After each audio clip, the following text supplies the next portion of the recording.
Hey guys, today I'll be taking a look at the Deformation Space Crimson Wings, the Thundercracker version. It comes in the exact same box as their Starscream.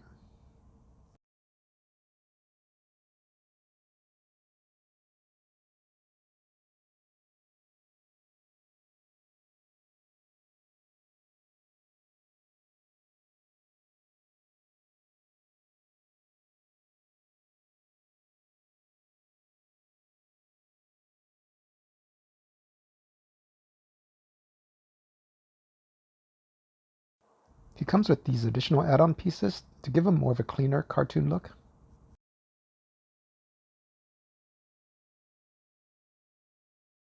Here are some other pieces that are part of the add-on.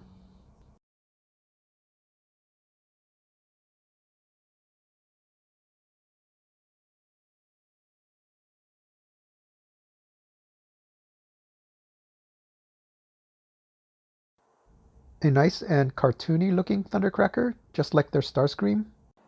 In the pictures, I felt like the matte colors looked a little plain, but in person it doesn't look too bad. And it seems like Deformation Space is going the Fans Toys route of mistransforming their figures in the package.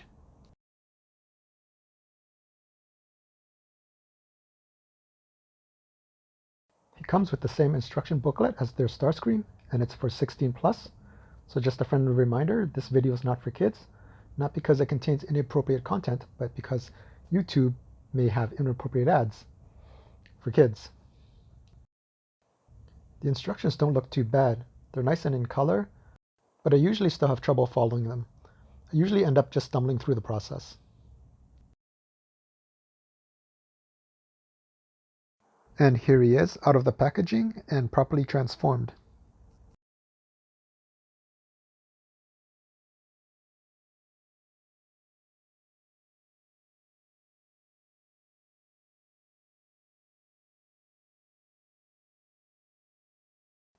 He has full finger articulation, so you can do some cool finger poses. These are just suggestions. I'm sure you can come up with better ones. With double elbow articulation, he can also point his finger to his face, so he can do like a Dr. Evil pose, or pick his nose.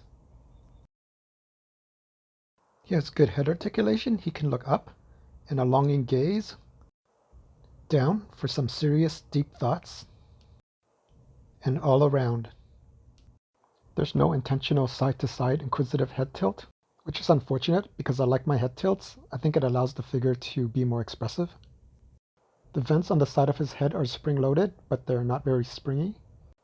You'll have to manually pull them out. If you have longer fingernails, it'll be helpful. He has waist articulation, but if you don't like breaking up the sculpt, you may not like it. He also has an ab crunch, so you can look down and step on puny humans. This small piece at the bottom of the cockpit falls off pretty easily, and it's kind of annoying, but you can easily put it back on. He can kneel down on both knees, or just one knee, but it doesn't look as good. He can also do this popular punching the ground with one fist pose, but it doesn't look that good either. Here's another pose he can do if it's something you need him to do. He comes with these two additional faces, but they're not that great in my opinion, because one is just a smirk, which I think should be reserved for Starscream, and the other one is just a slightly wider smile. I think it would have been better if he had like a screaming face or an angry face or something. To switch out the faces, you just need to lift up the head and then put your nails underneath the chin and pull it out. Again, it would be beneficial if you had longer nails. And then just put in the replacement face and push it in.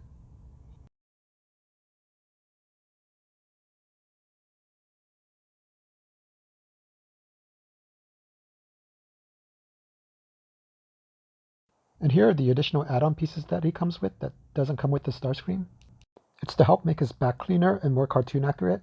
It's not something that I need, but it's nice that they included it.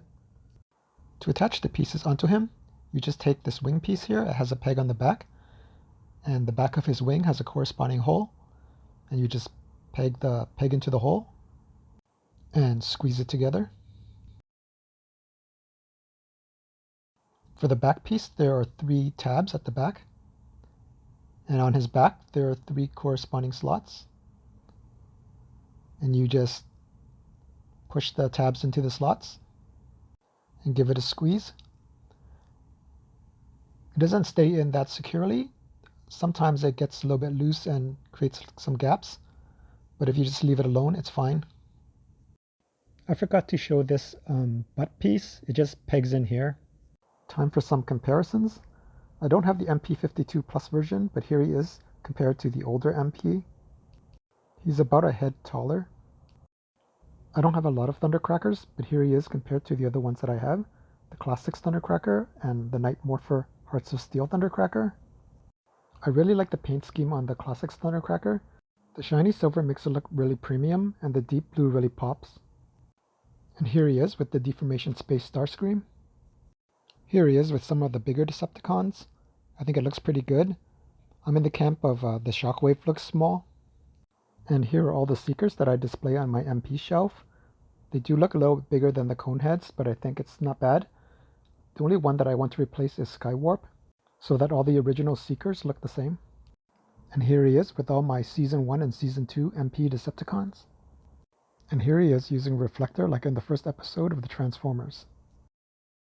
I won't be showing transformation in this video, because I don't have the patience to transform Masterpiece figures these days, but here's how you transform his gun.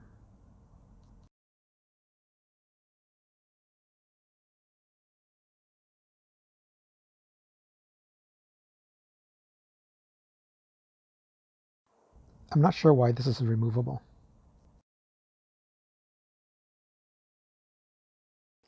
So unfortunately, when I was trying to transform him, I found that he was missing a screw in his leg.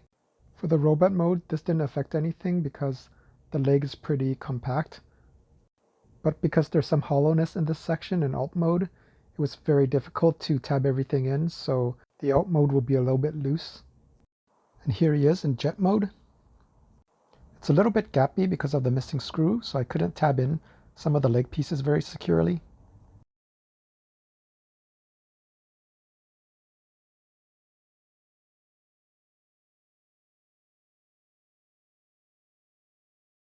His canopy opens like the other MP Seekers. The little pilot that comes with the previous MP Seekers does fit in the cockpit. He doesn't have this radar feature that the official MP Seekers have. Oh, sorry, I guess that was a comparison spoiler. Here he is with the old MP Thundercracker. And here he is with the Classics Thundercracker. Another thing that I wanted to mention is that the tolerance on this figure is much tighter than the Starscream figure. So in some cases it's very good because he feels very solid, but other cases it's very scary to move some of the joints because they're so tight. And that about wraps it up for this video. Thanks for watching.